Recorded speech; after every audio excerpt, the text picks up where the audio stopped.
Okay, today is October 21st, 2014. My name is Mary Larson, and we are here at the Oklahoma Territorial Museum today with Dr. Alvin Turner. Thank you so much for being here with us today. I was wondering if you could start by talking about your upbringing, a little bit about where you were born and raised. Okay. I was born in Guthrie, this was we're in the library portion of the Oklahoma Territorial Museum, and this was one of my favorite places. As a child, my parents moved out of Guthrie when I was about 5 to Oklahoma City, and but I returned here for most of my summers until my late teens, and so I spent a lot of time in this library, and I thought Guthrie was the place. I loved it a lot. I always claimed Guthrie more than Oklahoma City, though. Actually, Oklahoma City, all my public schooling was Oklahoma City. So, so my parents moved to the city in 47, I think, maybe 48, when I was after Dad came back from service in the Second World War, and they lived in rental property in southeast Oklahoma City, and there's a connection there that's kind of interesting, but.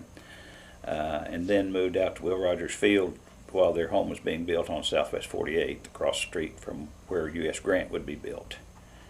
And so that's where where I really grew up, was in that particular location on Southwest 48. The sidebar story here that's kind of curious is I've just recently taken a small congregation in southwest Oklahoma City, which is the successor church to the 3 different Presbyterian churches in South Oklahoma City, the Capitol Hill area, and so forth.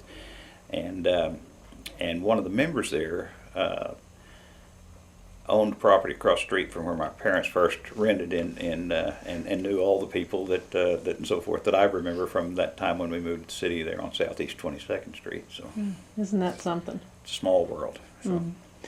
Now, so what did your family do for a living once you Dad at that time was a route delivery man for Medigold milk, and initially drove a horse-drawn wagon, and was hired when Medigold got into servicing grocery stores and restaurants with ice cream. He was the person who did that for them, and did all of Oklahoma City. And one of the best times I had growing up was working with him on weekends, on Saturdays, and then again in summers when I wasn't in Guthrie. And I really, it's probably the closest times I had with my dad. And but also I really think I learned to work and learned to love sorting things and so forth, and loved ice cream, and till lactose intolerance caught up with me. So. How old were you when you first started going on rounds with your dad? Well, I think 7 or 8, somewhere like that, and I actually became pretty helpful to him. So I could crawl up in the back of the truck pretty easier than he could and stuff. So you lived in Oklahoma City. Uh-huh. And where did you go to school then? Well, I started at Willard, which is in southeast Oklahoma City, and then Will Rogers, and then in the 2nd grade we moved to the house on Southwest 48th, and so I had kindergarten at Willard and 1st grade at Will Rogers, and then 2nd grade at Millard Fillmore, which is where I finished elementary school, and then. At that time, U.S. Grant had junior high, so I went all the way through junior high and high school at U.S. Grant across the street. So. Okay. What was it like having to, you moved schools right in a row when you were first getting into school? Did that make a difference to you at the time? Or? No, I don't associate it. I don't have any recall of it being a problem or anything. I do the house I remember the place on Southeast 22nd better than I do the one at Will Rogers, and we were there somewhat longer, but I had a friend there, but I don't, that was, I've always been ready to do something different anyway. So well, that's good. I suspect that was true then as well. Sense of adventure.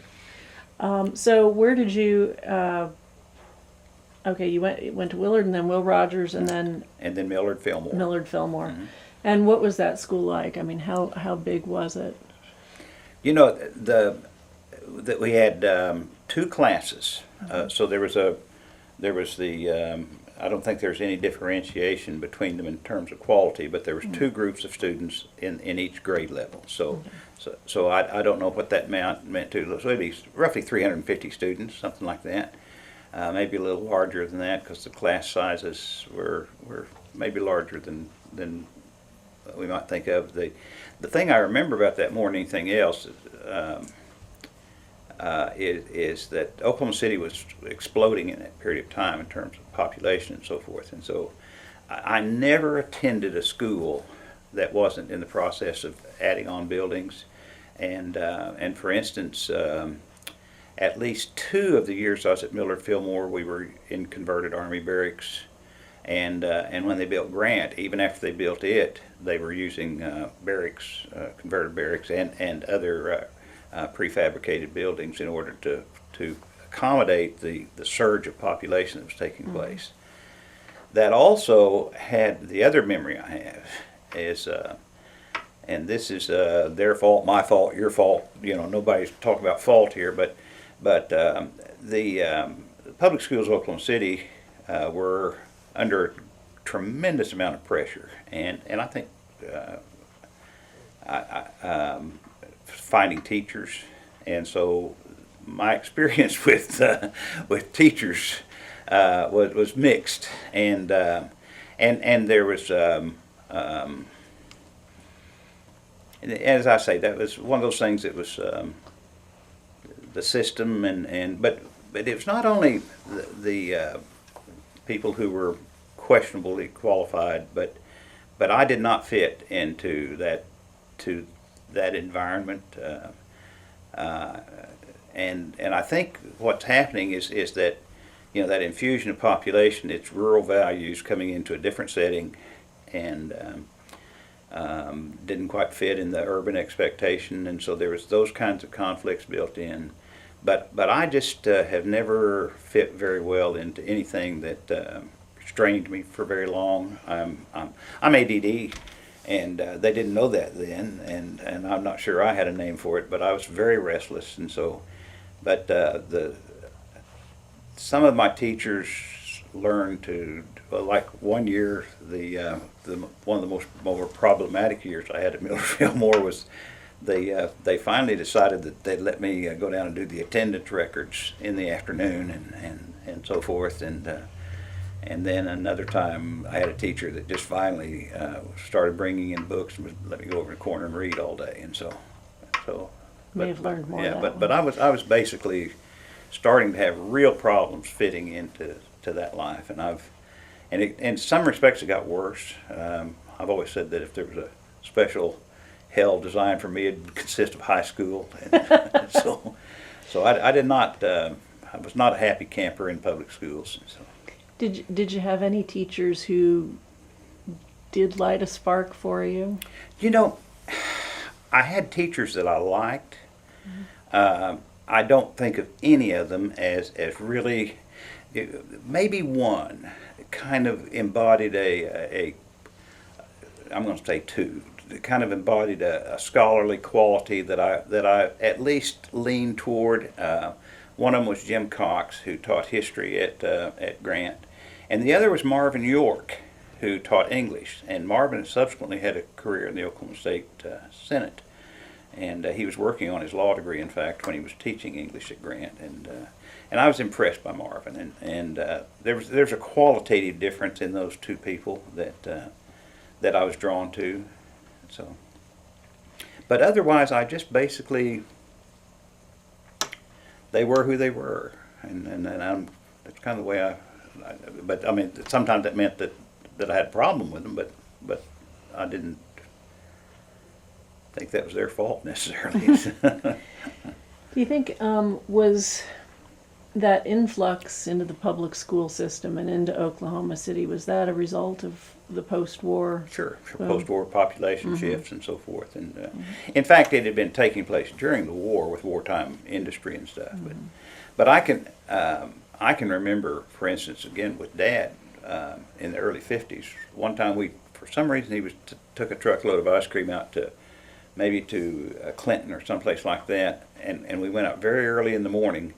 And going out there, it was a steady line of traffic from Western on Route 66 of people coming to work in Oklahoma City. Well, within a few years, those people had moved to Oklahoma City. And, I mean, there were still some who commuted, but that was very quickly starting to change. And so, Do you think the drought in the 50s, especially in the western part of the state, had anything to do with that? I don't know. I'm sure, the drought, the 50s drought was worse than the one of the 30s. Yeah. And but I don't think I've never thought about how much dislocation it had. But there, of course, it's hard to pinpoint it because just the pattern has been so widespread and so it's been exponential by years almost in terms of the number of people who are flushing out of agriculture. So there's all kinds of influences, including better highways. And so. Now, when you were in high school, were you involved in any activities, or? I went out for football and I wasn't any good at it, and I just wasn't any good at it, and I was in the junior senior play, but basically I worked. I was a paper boy, that sort of stuff, and so That kept you plenty busy. yeah. What are your most vivid memories from your high school years? You said if there was a special hell for each person, yours would probably be high school, so maybe this isn't the question to ask, but... Oh, that's interesting. I don't have any really vivid memories from that period of time. I just kind of let it wash away, and so, although one of the three biggest surprises of my adult life is that after the 50th class reunion, group decided they'd start meeting regularly and eat breakfast one Monday a month in South Oklahoma City, and I've joined that group and kind of enjoy being around them. And some of those people, of course, I've known since Millard Fillmore, and so there's still a bond with my classmates and stuff. But I didn't like it, and so. So what did you do after high school? I went. I worked a year. Did things like. Two different things. I worked up in Ponca City and worked on grain elevator repair for a while, and then I did a summer at OBU and got then joined the Army and spent 3 years in service. So good investment. And where were you with the Army? I mean, in I terms spent of most of my time at Fort Huachuca, Arizona, in southern Arizona, and then a year in Korea. And the Army turned out to be a very good investment, and I often say that it was and I think this was a common experience for a lot of people. It's an opportunity to grow up, but it was also provided two other benefits. One of them pretty obvious, and that is that the GI Bill, because I left service right after the Vietnam Declaration was made in the Gulf of Tonkin Resolution, and that put me in under GI Bill benefits that kicked in part of the way through my college work, and that's very helpful. As a matter of fact, what it meant was that I was able to do a lot more quicker. So. But the other thing is that, I don't think anybody's ever understood when I tell them this, but I'll tell you that anyway, and that is that the Army was 3 years in which nobody was messing with my head, in which I was able to just pretty much think things out and kind of decide. I didn't understand how social relationships worked very well. I I just didn't know how to fit in, and so I mean, I just really sat down and kind of thought through some things and thought, okay, well, here's what you do in those instances, and so I came out kind of better prepared to fit into the world than I was, and so. Did you? What was your time in Korea like? You know, it was just basically a routine job, but in a different place. Of course, I was there in '63, '64, at which time you could still see visible evidence of the war. In fact, the compound I was stationed at was pretty close to one of the really heavy battles, and that period of time, for instance, there was, I mean, real penalties on chopping down any trees, on cutting lumber and so forth, because the trees had been destroyed by the war. And so I was very impressed with the Korean people, the hard work and that sort of thing, I remember a number of the U.S. forces in that period then, as well as now, worked with KATUSAs, which is a Korean augmentation of the United States Army, and KATUSA, and so many of them would talk about that they had been raised by people that literally what would happen is, you know, the destruction of the war, and then people would just gather up children and raise them as their own, and so forth. So I was really, that's one of the few places I'd like to go back to that I haven't. So. Mm-hmm. What was that like, coming from Guthrie and Oklahoma City, and was that your first experience with a really different culture? Or was the Army your first experience with a really different culture? Yeah, I think that was not the first with a different culture, but you know, I that's an interesting question, because I don't think of myself as just being that much in awe of it or anything. It was different, and I wanted to learn about it and see what they were doing and how they were different and so forth, and it was. I think in some respects I was prepared for a bigger world than that sketch I've given you might have. And it came from two different things. Is my family took trips with my grandparents, the ones who lived here in Guthrie, and my folks would get together once a year and pool their resources, and we would travel to my mother's older sister's residence, which in the 50s was in early 50s was in Grand Marais, Minnesota, which is on the far reaches of the north shore of Lake Superior. I still think God lives there, and so I had the exposure to that kind of very different world, and cultural differences as well. I mean, this is Northwoods culture and still wood burning stoves, and of course I grew up around some of that in rural Oklahoma as well. But then they moved to Naples, Florida, and so I had that kind of diversity of experience, and I can remember traveling with the parents, and then one time on a bus trip and so forth through the Deep South, and just being you know, that was a different culture, that was a different world, and interestingly enough, it was one that threatened me a lot more in terms of just trying to get my head around it than Korea did. It's interesting. So you said you had a chance to think things through when you were in the Army.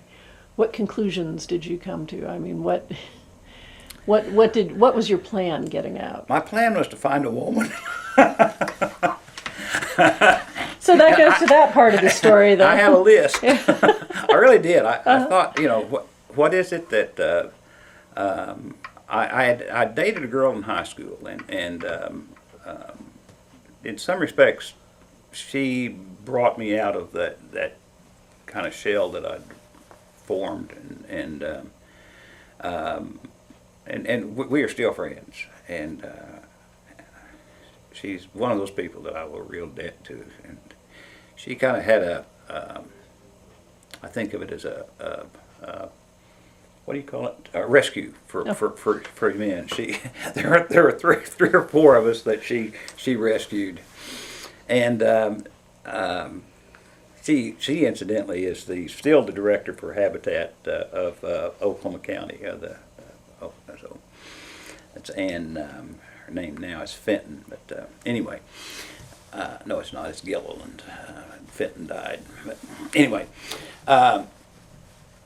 But I sat down and I thought that, being around Ann, I thought, no, I definitely need a woman in my life, and I made a list of the qualities that I wanted and what I didn't want to mess with, and I convinced myself that I could that I wasn't totally unattractive, and so I proceeded on those assumptions and got lucky.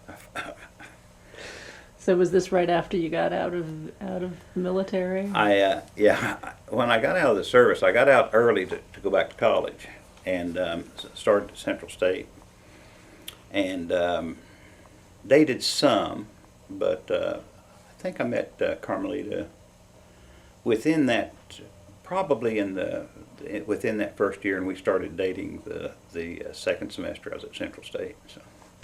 How did you two meet? At the BSU, Okay. Baptist Student Union at Central State, which was a unique institution in that place and time. The BSUs, of course, were ubiquitous in Oklahoma, and even more so later, although they've folded them up quite a bit in the last few years. But we had an advisor there by the name of Whit Marks, who was chairman of the physics department at Central at that time. Whit's still alive. And Whit was, but also Jean McBride, who was the leader, and Jeannie, his wife. They were very bright, open, encouraging people, and it was a different quality of fellowship. And Whit, for instance, was probably the seminal influence that urged me to take that critical academic skills and so forth and apply them to study a Bible and related issues and concerns, and that was that'd be one of those other people on my short list of people that's the reason I wrote the L.W. Marks biography, because Marks was Whit's namesake and grandfather, and so. Well, we'll get back to that one later. Okay. Later in the interview, but okay, when you came out of the service, your main plan was just to get a degree. I didn't know what I wanted to do, and I didn't know what I wanted to study. I have this tendency to not do that systematic analysis. I kind of plow along, and then I'll occasionally sit down, and sometimes people have to ask me a question, and then I'll figure out what I want to do. But I knew that I wanted to. I didn't want to. I wanted to do something professional, and I knew I didn't want to be a preacher, which was in the Baptist culture that I grew up in. Any bright kid who had some gift of speaking, they thought of us as preacher boys, and I tried a lot of that, but I realized what I was doing was imitative and somewhere or another not authentic, and so I didn't do it. I knew that wasn't it, and although I still tried some of that, but I just didn't know what I could do, and so I thought about teaching, which was the one profession I'd had something to do with, but I still didn't know what. I was drawn to 3 areas of study, 4 actually: political science, English, the literature, and history, and humanities.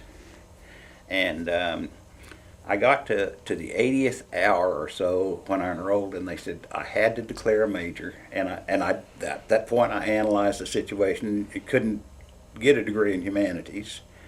You get a degree in English, you're going to grade English papers, 8th grade. So, and political science, there were other barriers, and so I chose history and focused on it. And to that point, so I wound up with a history degree and an English minor and enough hours, and took all the humanities they offered and all the political science, enough hours almost for a degree in political science too. So we were fortunate you ended up on the path you did. Yeah, it might have gone another way. In more ways than one.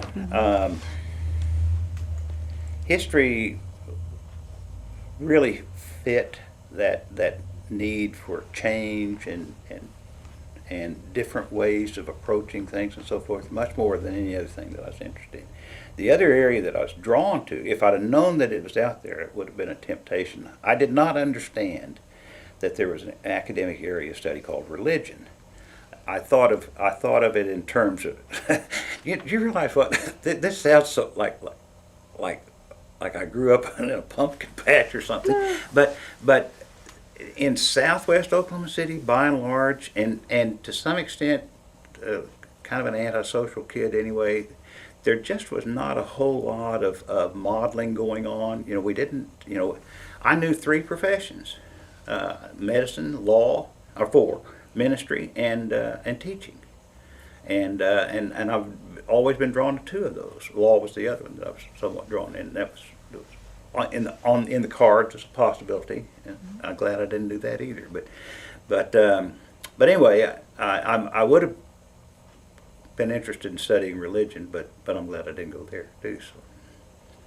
So. Well, where did you live when you were in college? In Edmond. Yeah, okay. The first semester I commuted from my folks' place, and then I got a apartment or a room that I shared with a guy, and in fact moved him out to move Carmelita in whenever we got married. So. Mm-hmm. And when did you folks get married? We got married in December of 1965. So okay. we got impatient. Well, that probably, being married in college gave you a different lens on things than if you'd been going through as the standard undergrad, but having been in the military, you probably had a different lens on things anyway. Well, the other thing is I worked full time. Mm-hmm. And so, I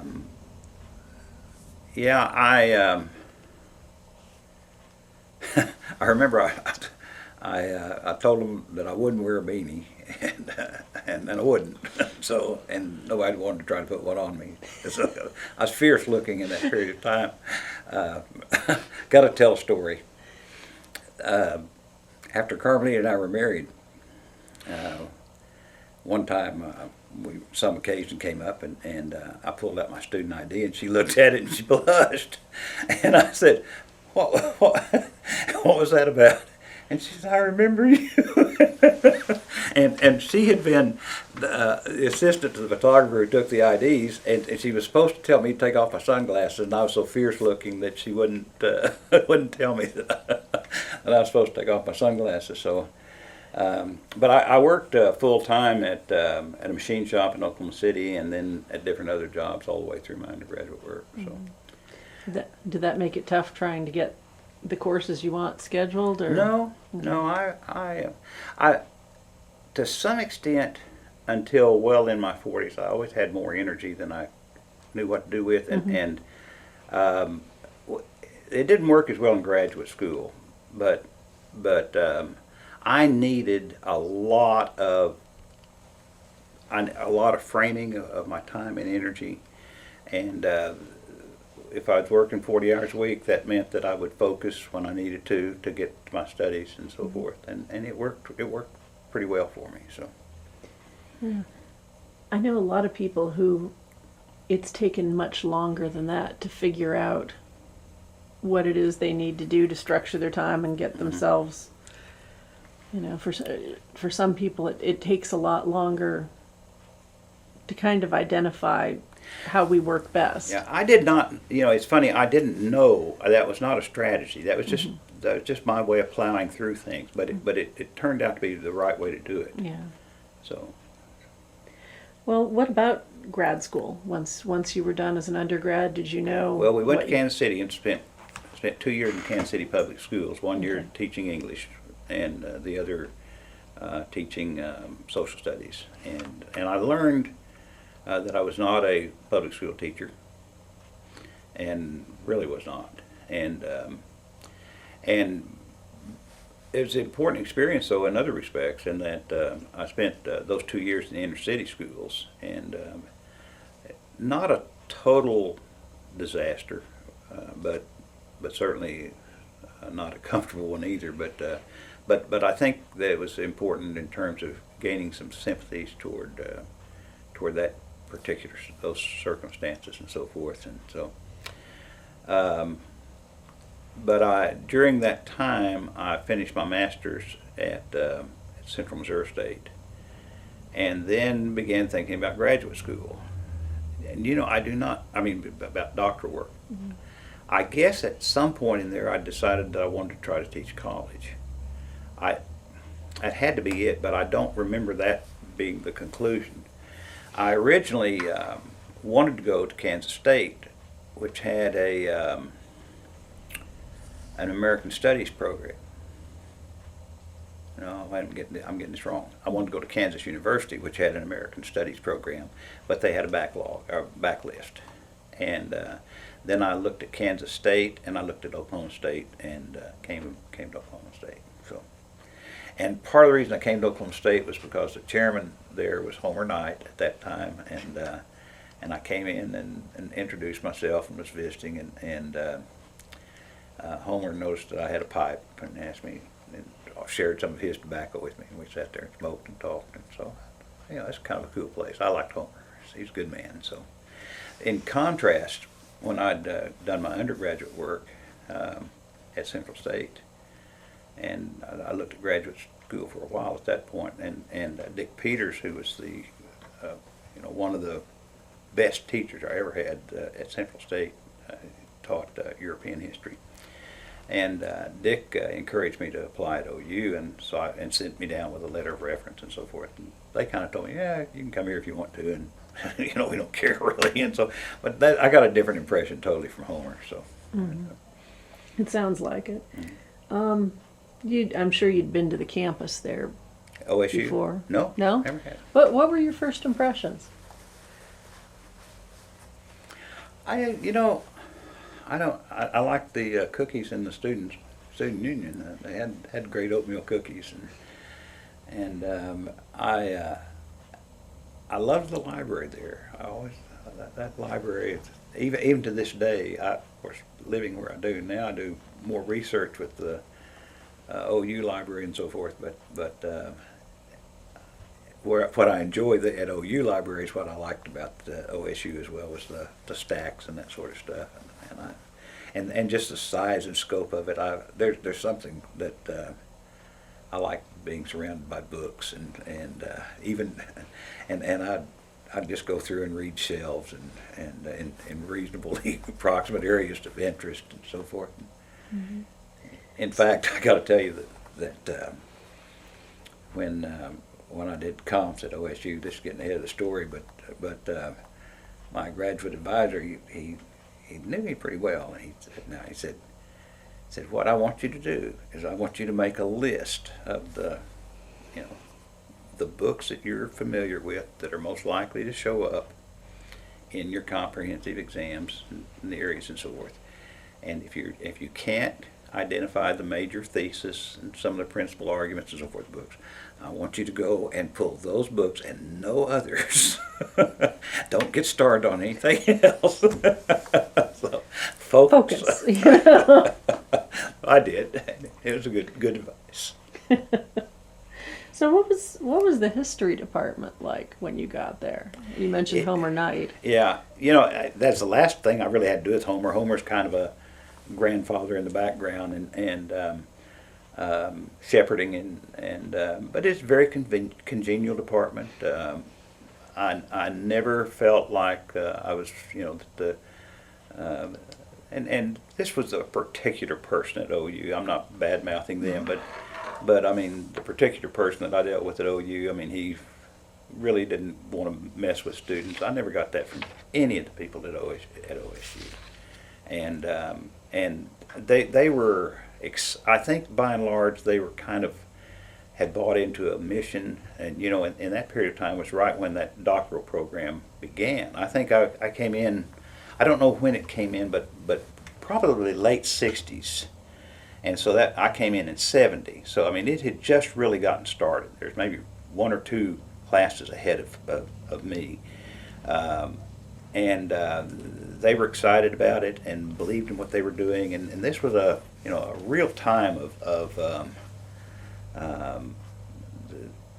history as a discipline was flowering at that particular point, and everybody, I think, was happy to be a part of that. So, Were there particular professors that you remember especially? well, Odie Faulk became the chair after Homer retired, and Odie is one of those very memorable people who did an incredible amount of good for that department, an incredible amount of good for most of the students, and an incredible amount of harm in the process. I think of Odie as a Nixon character, psychologically as well as the impact of his policies. He was a gifted guy, a good narrative historian, and that's a distinction I want to come back to in a minute. But he was still at war. He never was comfortable with his own person or in his relationship to his profession and so forth. And but he was important to us in encouraging us to write, and in some instances teaching us to write. And I think that everybody who went through in some way or another was impacted by that. And Odie was not on my graduate committee, for instance, but nevertheless was one of the major influences for me. I said he wasn't. Maybe anyway. He might have been on my committee. I don't remember that. I'll have to think about that in a minute. But the other person who made that department work and who gave us all careers was LeRoy Fischer. LeRoy, I dreaded taking classes from LeRoy because he was very systematic. You did everything on a weekly schedule and that sort. And I didn't do it. I made a B from one of LeRoy's classes that I took because I wouldn't read on his schedule, and so. But he was nevertheless not in the classroom, but just in terms of the modeling of and the encouragement and the provision of some of the writing projects. For instance, the first article, I guess, that I had published was a journal that LeRoy, an issue that LeRoy put together for the Journal of the West, and using students from his seminar to do that, and so and LeRoy, of course, was just the key figure. You can't move Odie out of that equation, I think, but for the others who went on to become something in the state history, and the one person from that those that I was associated with who out of all the people who came through OSU, there's only one who would be recognized at the AHA, and or a comparable national organization. That's Gary Moulton. Gary? He did the Lewis and Clark paper and stuff. Anyway, Gary, Fischer again is the key there for Gary. Now Gary might talk about somebody else as well, but I think he would certainly acknowledge that. LeRoy is the key to Kenny Franks and to Bob Blackburn, Paul Lambert. I don't know where he fits with Kenny Brown, but those three that I just named, in some respects, represent the real core of the impact of the OSU Department of History on Oklahoma history. And I got to tell you my favorite LeRoy story, and this one needs to be recorded somewhere. LeRoy was different. He was one time in class, for instance, he couldn't decide which ones he would grade first, so he threw them out, and then he took them through he threw out a stack of papers, and then went and sorted them in terms of which came first. I mean, that was it. He'd do weird things like that, and that might have been the incident that triggered it. But there was a group of us sitting around the graduate student area, and we were talking and said, we wondered if LeRoy was senile. At which point, I think it was Norbert Mankin stuck his head in the room, and we thought, we burned our bridges now. And LeRoy said, Mankin said, I heard what you guys are talking about. And he said, I want to tell you that LeRoy is not getting senile. LeRoy has always acted senile. that may be a slight version of it, but in effect that was what he said. So for me, Mankin he was my graduate advisor. And I'm one of two PhDs that Norbert produced, and the other one was Tom Eastern, who is the other person, other than Gary Moulton, who might be recognized outside of Oklahoma. Now, I say that, any of us, I know had quite a bit of interface with scholars in Kansas and Texas, and I'm sure Bob is known as a historical society director outside the state, but as historians, by and large, most of us have been primarily defined by Oklahoma topics and connections. So, Do you think that was the case with most of the faculty members who were there at the time? Was that a departmental focus? I don't know, and I don't know what they were working on. I know that all of them, or that many of them, wound up doing Oklahoma stuff. LeRoy definitely did. That was his focus, and even Doug Hale eventually did some Oklahoma materials and some Western materials. He did that thing on Texas cavalry or something, and which in some respects Doug was going back to his roots when he did that. But Michael, of course, Michael Smith did the Mexicans in Oklahoma with the Oklahoma Image series. And so I think that there was a lot of that, but not completely. I don't know that Joe Stout was actually one of the first, maybe the first person to come through the OSU doctoral program, and then came back as faculty. I don't know that Joe ever did anything on Oklahoma. So, but on the other hand, I'm not a good person on these topics other than the 3 or 4 I've been talking about, because I don't have a sense of what they were doing, what they've done. I'm not a resume reader,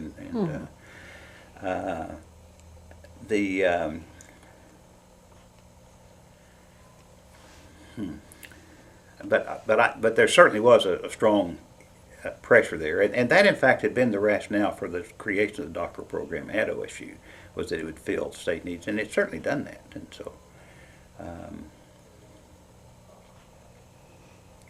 do you think there was more of a public history emphasis, or was public history not quite public history then? I didn't hear about public history until long after I'd become one. I did not, and in fact, I'd read about it and didn't quite attach that to me, but Sally Soule introduced me one time as a public historian, and I thought, well, that fits, because that is kind of the niche that I'd filled out there in the community at large. But I don't think that was the sense of it. I think that the Oklahoma Historical Society and the Oklahoma Heritage Association provided that framework for Bob, Kenny, and Paul Lambert, and so I guess that would be a connectedness there. But I don't think that was the intent of the program. I may be misguided there. So. I think most of us initially thought about college careers, but then LeRoy was very influential in those appointments as well. So. Now, I wanted to go back to something you mentioned earlier. You mentioned Odie Faulk and his role as a narrative historian. Do you want to talk about that? I will. I want to make one other qualification about Odie. The other thing that Odie did a superb job of was Odie went out and worked the field. And so I will almost guarantee you that he was the only history department chair in 10 states of his generation who was out meeting with junior college faculties and that sort of stuff. And as a result, I think that was kind of the seed work that got me my first position. By the time I got out, the academic market had just absolutely deteriorated. I mean, it was dead, but Odie was still able to find some places for us. So, I wanted to focus on that distinction as well, because I think it's an important one, and I think narrative history is very important. I'm not deprecating it, but there is a difference between narrative and interpretive historians. By and large, most of the ones who came out of OSU are narrative historians, and probably because of the Faulk influence, but also Fischer is primarily oriented that way, perhaps less so than Odie even. I don't fit that. For a number of reasons, but I don't, and Bob Blackburn doesn't either completely. Bob's got pretty strong interpretive bent to him as well. I mean, any of them do it, but I mean, it's just their basic orientation, and Gary obviously does. But I think that the orientation has been more of a, and that may be what Oklahoma history is called for. I think that is more. The first article that I published after that one in the Journal of the West with that special edition LeRoy edited was one for Prairie Lore, which is a little regional publication in southwest Oklahoma, and I did an article on Humphreys, Oklahoma, which is where I was preaching at a little Baptist church there, and I got to close that one down for them, and just did a little historical sketch of Humphreys and sent it off to Prairie Lore, and he was happy to get it. I think his name was Hugh Corwin, and he said, but he wanted more history. And I thought, what in the world does he want? And I finally went, so I went and looked at some of the art, and what he wanted was more names. And I think that is the expectation of regional and local history, and therefore a pretty good argument against my argument about the importance of local history, because in terms of the larger narrative. That's something we'll actually get back to later on. How do you think, you talked a little bit about this, but how do you think the department at OSU, besides just personalities, compared to other programs in the state at the time? Oh, I think that it was different in terms of its orientation. I think by and large it was preparing people for Oklahoma work, and that may have meant that it was public history. Whereas the folks at one of my best friends, in fact, would confirm this, was really discouraged from going to work at a junior college. We weren't. And so I think that's a different orientation, more of a working man's historian maybe, and so forth. Whereas OU was posturing that, we want to get you to the next tier or something like that. So. Do you think that had to do a little bit with maybe the national sense at the time? I think so. I mean, there was a little more of that history from the bottom up. Well, I think history from the bottom up was more what's happening at OSU, right, because it's new and it can do it. Whereas, although it wasn't really thought of that way at that point, it's whereas OU still kind of going to be more hidebound by what it had been before. In fact, OU in that period of time, in the history department, and soon to be OU Press even, and certainly in the art department, is out with the old and in with the new. And so this is the period of time in which the Jacobson legacy at OU is being kind of covered up, and in fact, I worked with later with the Oklahoma Museums Association with Sam Olkanetsky, who is a modern artist and director of the museum, and they were consciously covering or moving away from the legacy of Oscar Jacobson, who had been a regionalist. And similarly, the history department was trying to get rid of the image of E.E. Dale, and as a result, Errol Gibson was never at home at OU, and partly that's his fault. I mean, that's not just usually if people are at odds, it's their fault as well as somebody else's, but they would have just soon had somebody maybe a little less prominent and certainly a little less regional than Errol was. So. Now, I think in grad school, all of us end up reading something that changes entirely how we think about what we do. Was there something like that for you in grad school?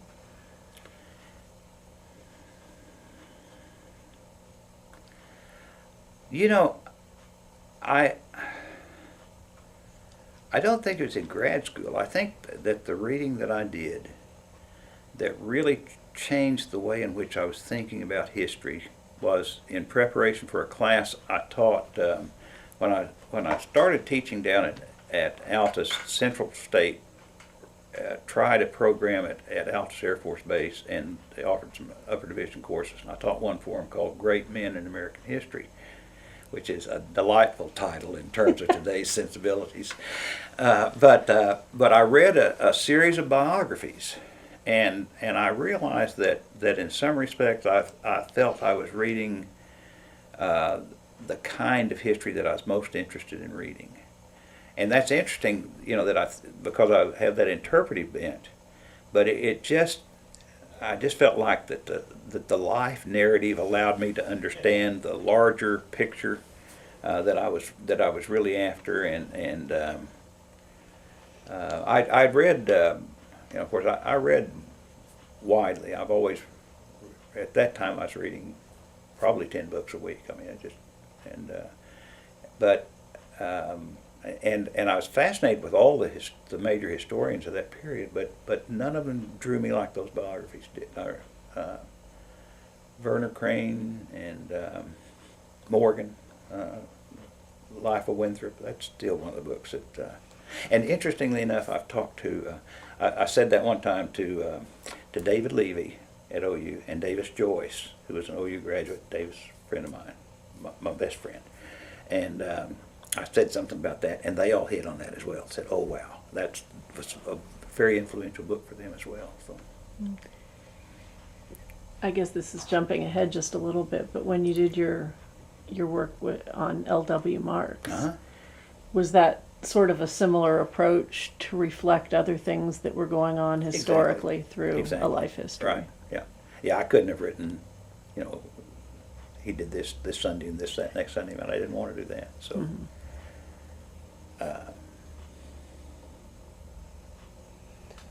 Well, let's talk a little bit, I guess, about what you did after you finished your coursework at OSU. Okay.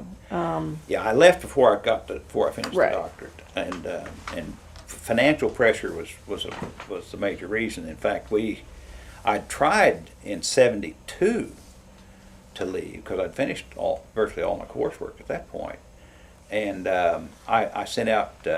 That's when the job market crashed. I sent out 400 letters and didn't get an interview, and so at that point I had to, you know, I was exploring all kinds of things. I looked at full-time ministry, and I looked at selling stock. I mean, and boy, it was a scary time. But so I came back for another year, and GI Bill ran out in that period, but I was working and going to school and doing some things, and Carmelita had to work that last year in order for us to pull that one together, and we had 2 babies in that period of time, and that's a story that might as well be mentioned here too. Yep. That Time to bring the kids in. We adopted Megan, and 9 months and 5 days later, Nathan arrived. so we had those in graduate school, but she worked with that last year. That she worked at the library for a semester, and then anyway, I forgot where that question was going. So I went down to Altus for 4 years at what was then Altus Junior College, which became Western Oklahoma State College, and spent 4 years there. Homer Knight did me a great service, but he also said something one time that was probably the worst thing that could have ever been said to me. He said, nobody tells a historian what to do. And so I alienated a lot of people at Altus. They were wrong and I was right, but I didn't do it right. I had a chairman there one time tell me that I was teaching philosophy rather than history, and I asked him why he thought what he was doing was teaching when what he was doing was, they could follow him with the underlining from the last semester in the books. And for some reason or another, he took offense at that. But we had a president at that period of time who literally was threatened by doctoral people. He discouraged us from pursuing it and any further. And so I don't know why he agreed to hire me in the first place, and a few others in that period of time. But virtually all of us left from that. There's a core of us, Young Turks and so forth. All of us thinking we wanted to have governance, and that was the participation in governance, and that was the movement of the hour, which is the stupidest thing that faculty have ever wanted to do. You look at the bane of faculty existence for the next 40 years in higher education. It is committee work and that kind of thing. And we were all saying, oh yeah, we need to be, more participatory. Dumb. But anyway, and Carmelita didn't like Altus either. And although in some respects I've maintained a strong Altus connection, a lot of the work, lectures and humanities work and so forth would be connected to Altus. But 4 years teaching at Altus Junior College, during which time it became Western Oklahoma State College. In some respects, the Altus experience was another of those very important ones, because it's where I first got associated with the work of the Oklahoma Humanities Council, and actually there's two stories around this theme. I was suspicious of the Oklahoma Humanities Council to start with because they had at that time, and still do have, the Shortgrass Arts and Humanities Council, and the director came to me and asked me if I'd be their academic humanist for a project, and I said, well, I'm not a humanist, and I'm not. And she understood what I was saying and said, well, we're talking about a humanities scholar, and I said, oh, okay, I'll be happy to do that. And that confusion is one that still has handicapped the humanities all along.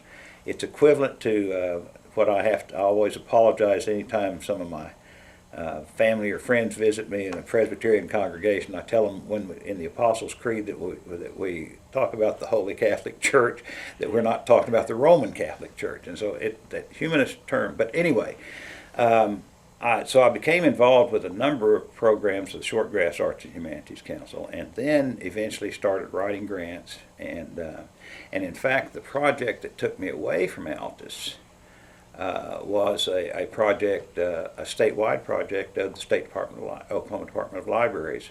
It's called Gaylord SERS, which was to plant programs in libraries across the state of Oklahoma. And I worked on that. It was one of the opportunities, one of the things that I worked on the last year I was at Altus, and by which time I decided it's time for me to leave there.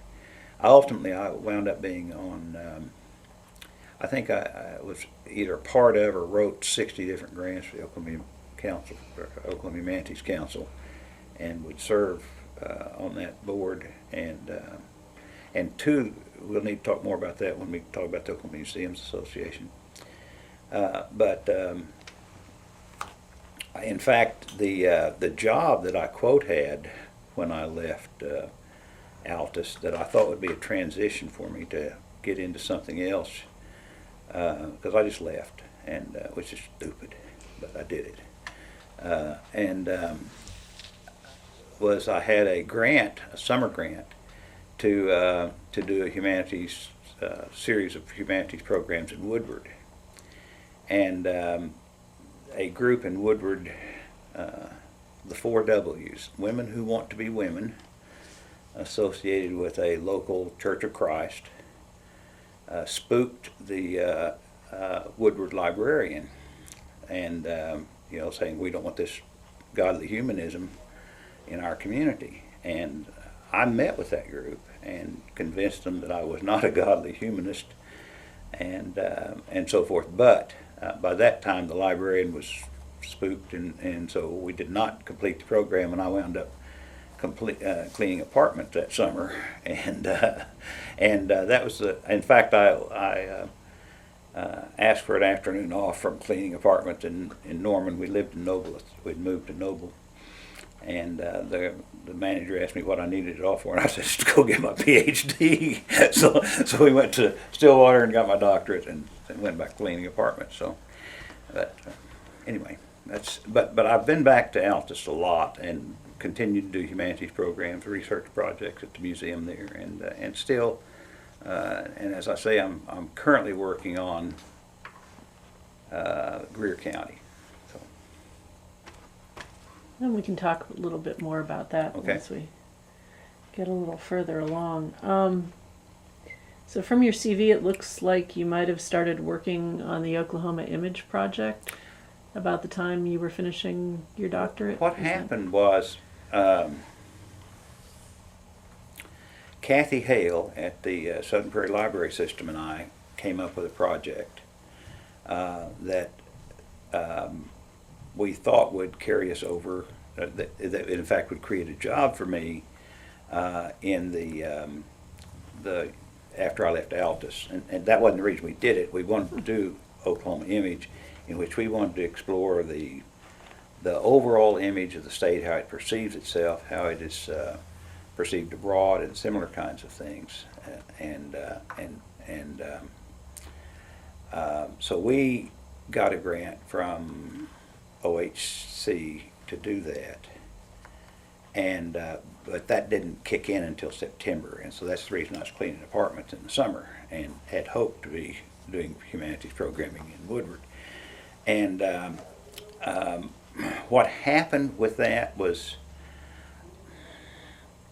I probably didn't present it well, but anyway, we had a meeting with the director of the ODL and the board there and so forth, and they were not, I think that they went out real quickly and got Ann Morgan to come in, and because they wanted to go after an NEH grant to do Oklahoma Image, and thought that she would be better connected to that, and I agreed with that. She definitely was better connected, and so I became assistant project director for Oklahoma Image, which did not work well for a lot of reasons, and so at the end of us during that time, I did do one project for the image, and that is that I went around and studied regional archival collections in libraries and state repositories and that sort of thing,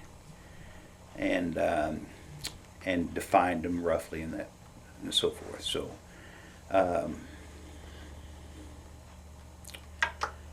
anyway, and so at the end of that year, or not close to the end of that semester of work, during which time they were waiting for the NEH approval for the Oklahoma Image grant, I went to work for the Oklahoma Museums Association. Now, Oklahoma Image, I think, made a major contribution to Oklahoma. I think those the 10 series on the different ethnic groups in Oklahoma and so forth is an important contribution. I think that the exhibit, this was not the project I would have wanted, and I still think that the exhibit was a good example of something that was an awful lot of work and an awful lot of cost that really didn't have much to address what I think is still to some extent a concern in Oklahoma, and that is the way in which we see ourselves and the way in which we present ourselves to others. I don't think that there would have been a project that could have done anything to address that, actually, but I think we could have done something different than that. And so But nevertheless, I think Oklahoma Image did do some good things, and Oklahoma Image Materials Guide that Ann put together and so forth was helpful to a lot of people as well. So, but anyway, then I went to work for the Oklahoma Museums Association. Now that was fairly soon after, I mean, you were the executive director. Yeah. And that was not too long after they were formed. Yeah, they had been, that's not quite right. The Oklahoma Okay. Museums Association had been in existence for years, Okay. but they had gotten an NEH grant to hire a professional. There were 5 states at that point that were, it was a project to see what would happen if they got professionals. And they hired a woman by the name of Robin Tryloff, who had been the director for, I think, 2.5 years, roughly, or maybe 2 years. I'm not sure of my chronology on this. But Robin left, at which point the board was going through a crisis in that they deposed the previous chairman and elected Sam Olkaneski as chairman of the Oklahoma Museum Association. But they also were trying to clean up the paperwork on the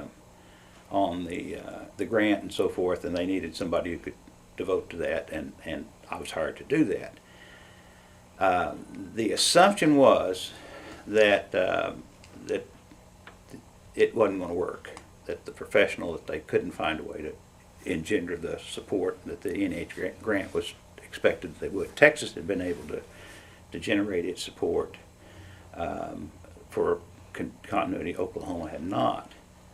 I told them I thought we could, and what I had in mind worked.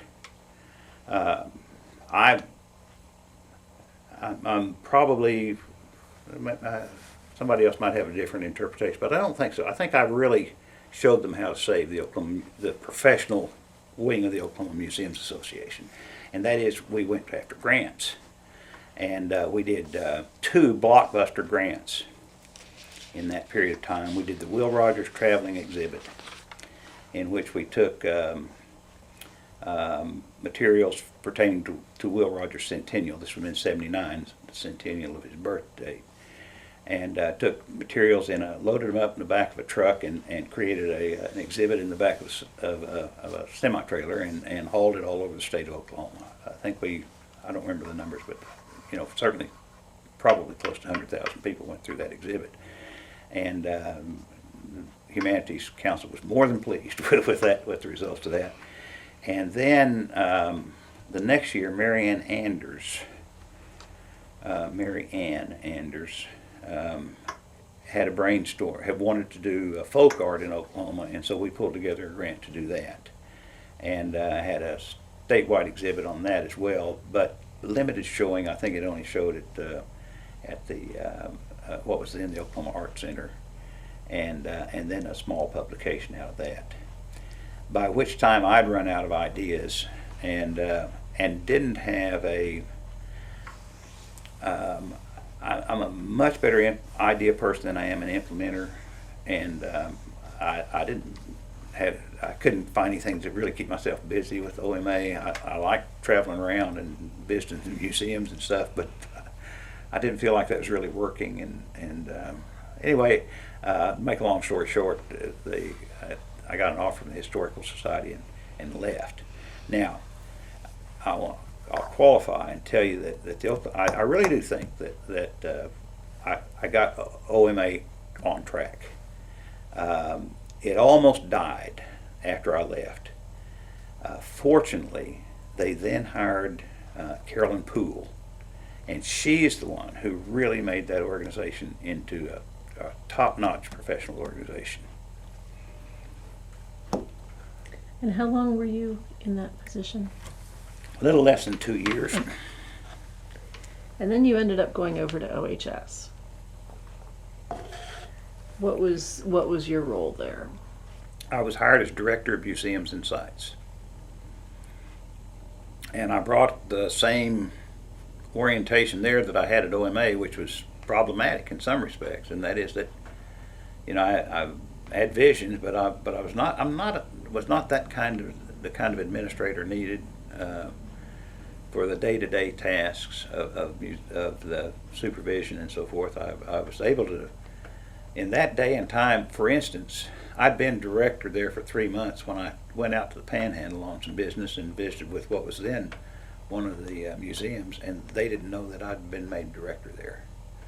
So I was able to address a lot of those kinds of concerns, and I think that I gave them some good planning documents.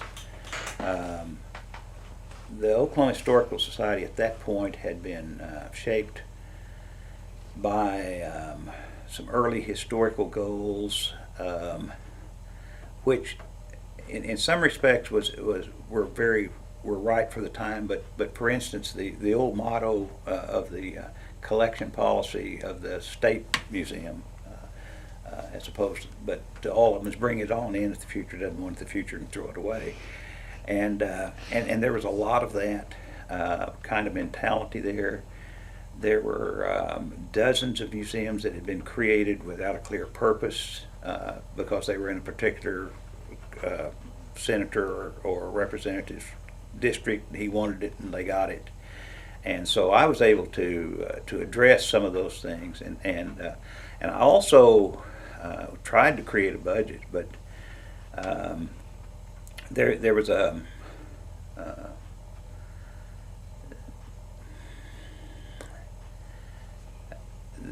there was some criminal behavior at the Oklahoma Historical Society in those years. Some important collections were diverted from gifts that were intended to go to the Historical Society that went to private collections. There were a lot of those kinds of issues. There were problems of other kinds. You tell me later how much I need to talk about this, but I did not directly interface with those, but I think I was perceived rightly as a threat to those interests, and I was rightly connected with the one who really was a threat to those interests, which was Glenn Jordan, who was director at that time. And Glenn, I think in some respects, had some of the same characteristics I do as an administrator, and that is that he needed a lot of help to take care of the business, and didn't always get it, and but alienated his board and was eventually fired, and he had hired me. And so, and during which time I'd made a couple of enemies, including with the one who would become the director, who felt like I'd taken the position that he should have gotten. And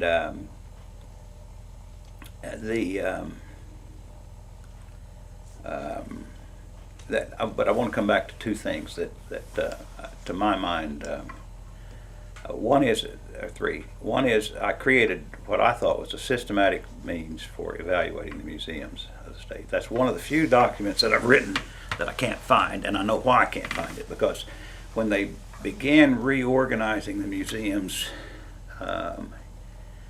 in the 80s, Danny Goebel borrowed that report from me and lost it. And so, but essentially what I argued was that we needed to define that there were certain institutions in the state of Oklahoma, or certain places in the state of Oklahoma, that had to be preserved. The Sequoia Cabin, the Morrell Mansion, a few things of that nature. And then we need to think in terms of the history of the state, that we need to think, that you have these themes and these regions and so forth, and we need to have museums that perpetuate that. And so in effect we are creating a hierarchy. And one of the results of that is that I cast aspersions. I didn't really, I just said that it was a low priority on the Oklahoma Publishing Museum here in Guthrie, which put me at odds with some very potent folks, and I called it a white elephant, and it has proven that for decades.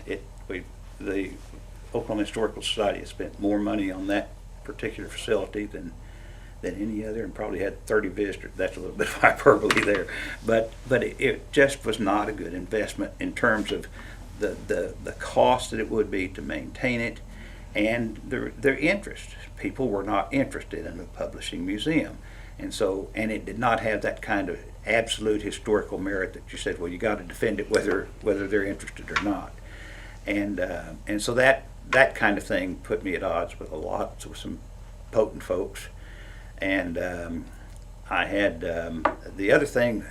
I remember two things in which at board meetings I was questioned about something. Is I recommended that we share the painting we had, the surround. That there was an international exhibit that wanted it for circulation, and I recommended that we share it. And they said, well, is there a risk? And I said, of course there's risk. But I said, these are the ultimate in professions. They're going to do this, so forth. Well, I was later told that they just couldn't understand why I'd recommended that, and that I'd presented it arrogantly, and maybe I had. And then the other thing was, and this is one that still tickles me. It gives you an idea of how important the work Bob Blackburn did at the Oklahoma Historical Society, because Bob's the one who really managed to get to that organization professionalized throughout. I presented a proposal that the museums and sites budgeting should be based upon a projection of. I'd gone back and I'd looked at our expenses in certain categories for years, and I said, that we need to assume that this year we'll have an air conditioner that goes out, and that we need to stop being constantly worried about where that's going to come from. We need to set aside money for these kinds of categories within a budget. Well, I literally got raked over the coals because they were accusing me of wanting to go out and tear up air conditioners or something, and so but fortunately, or unfortunately, I was contacted by a person at Elk City who wanted to build a museum, an oil museum. That was the Anadarko Basin was flourishing, and he had money to burn, and had commitments from two major sources of oil revenue to build an oil museum. And he asked me if I'd do it, and said that they had $1 million pledge and that, an endowment to get started planning. And so I left the Historical Society.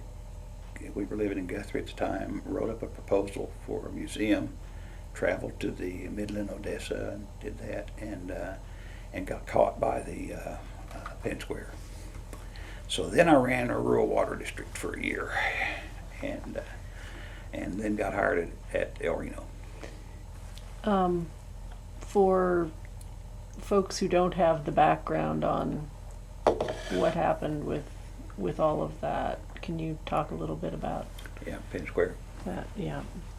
Well, for future listeners. And my secretary at Oklahoma Museums Association, I was still in touch with her, and the last year, while I was at the Historical Society, her boyfriend told me that he had this business idea of setting up a roustabout, and I said, well, don't do that, it's a bubble. I said, it's going to crash. And what had happened, of course, is they'd found natural gas in deep well drilling, and pools that had previously been untapped, and there was a real boom, which let me talk about the problems there in a minute. But in any case, the boom, like many oil booms, it got a boom psychology rather than making investments. People were betting on the come. And what happened was that Penn Square was passing loans on up clear to Chicago and so forth, and making all kinds of crazy loans, and it just crashed. It was a bubble, and it crashed, as I told Larry, but not smart enough to follow my own advice, and went to work for the people who were going to pull out once it crashed, and that was a disaster in western Oklahoma.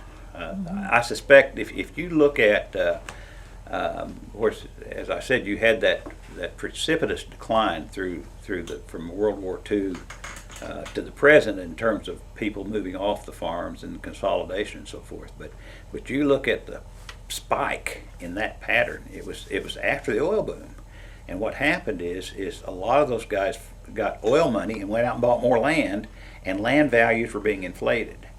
And so they wound up with high debt and no way they were ever going to get it back. And a lot of farmers went bankrupt, richer than they'd ever been in their life for a year, and then bankrupt. And so, Well, and this was coming into the beginnings of the farm crisis nationally exactly. anyway, Yeah, even yeah, without the boom. Exactly. And Yeah. so, and that's interesting because to some extent that's kind of what happens with a lot of the particular Oklahoma crises, including the Dust Bowl. Mm-hmm. It's part of a larger picture as well, and then it specifically impacts on Oklahoma. So. Mm-hmm. Now,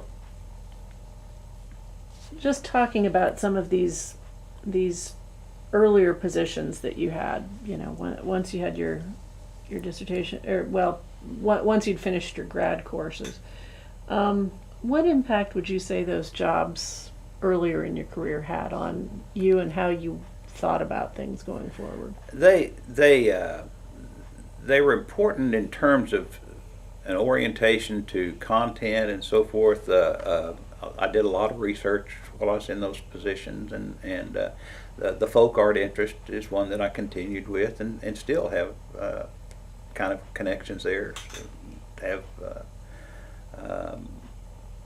Anyway, it's just kind of become a part of my life. I think that they also, though, ultimately represented the decision to finally grow up, and that was, I decided that there was ways to be right and differ without leaving a good job or without having another one, and so I was bound and determined to stay at the next job that I got when I got hired at El Reno, and I did. Fortunately, I was able to get out of it, but I was able to get another job, but I didn't just walk off from it, and I just promised myself that I wasn't going to do that anymore, and I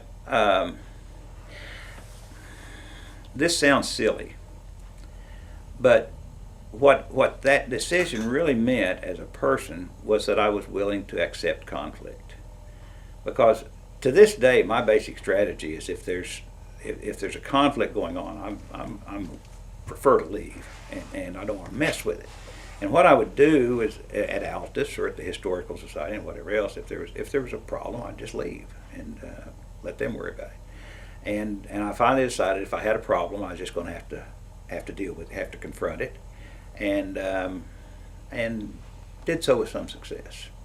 Mm-hmm. So Now, I was thinking at some point, if you just look at your CV without knowing what you actually do and have done, when you went back to the academic side of the house in 1982, it almost looks like there's a shift, from working directly in public scholarship to going back to academics. Did that signal a shift for you, or did you still see yourself working in public forms of history?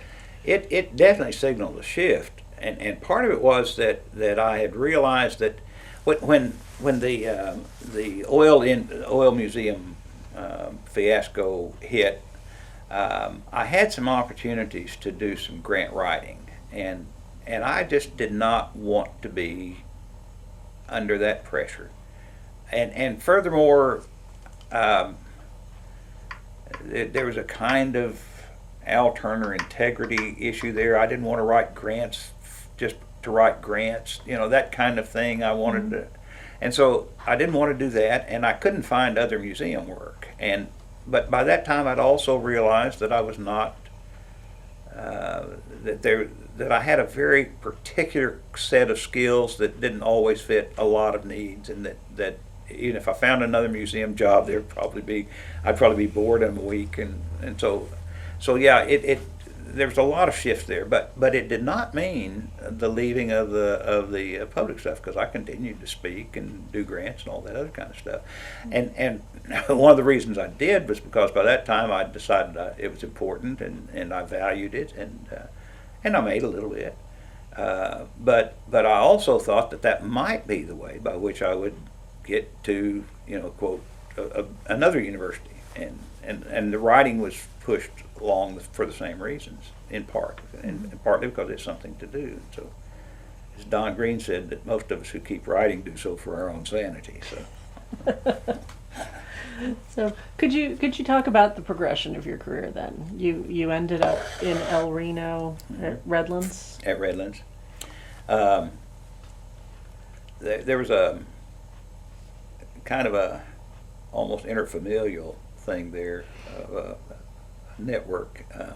I met Dwayne Anderson, who at that time was the history teacher, and who would soon become director of community service at El Reno Junior College, and on the Oklahoma Humanities Council board. And we had an affinity then, still do. Dwayne and I are still friends. And so Dwayne kind of interceded for me when he took the community services job, and I interviewed with Ron Garner, and Ron, of course, asked me about what had happened to Daltas, and I told him to a great extent, but I told him it's my problem, and I'd grown up, and he believed me, and I still appreciate that. And Bill Cole said fine too, and so Bill Cole and Dwayne, and to a lesser extent Ron, and I became kind of friends. Then while we were there, Bill hired Harold Kennedy, and so we became kind of a quartet on a lot of stuff. Did a lot of things together, and I was faculty, and they were administrators, but anyway, Dwayne and I were friends. I mean, there wasn't an administrative barrier between us, but I wasn't a buddy with Harold until after that, and never became on with Cole. But Cole would be one of those other people that would be it is vitally important to my life, and because Bill Cole was one of those people that if he kind of adopt you, and once he did, he was going to take care of you, and he took care of me pretty good. So anyway, so I stayed at El Reno, and eventually became chair there, and for the social sciences, umbrella, and but by the 5th or 6th year, I spent 10 years there. I was really having problems because I can't handle very much repetition, and I don't even like to give the same talk more than once or twice, and so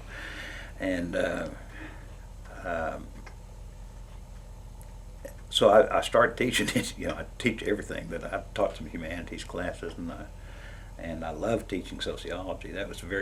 Teaching sociology was part of my original assignment there, and it was a very important one because it was another of those areas which I began to think a little wider again. I'd taken some sociology work at Warrensburg, consciously preparing myself for the possibility of maybe needing to teach something other than history. And but teaching it was really, I liked what it did to the way I think about things. So, but I was really desperate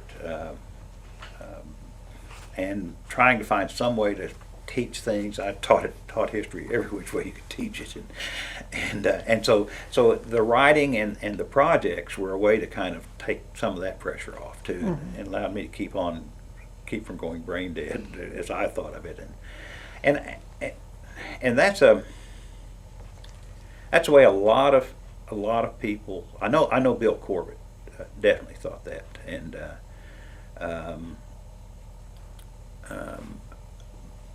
but I wasn't. Well, that's another story.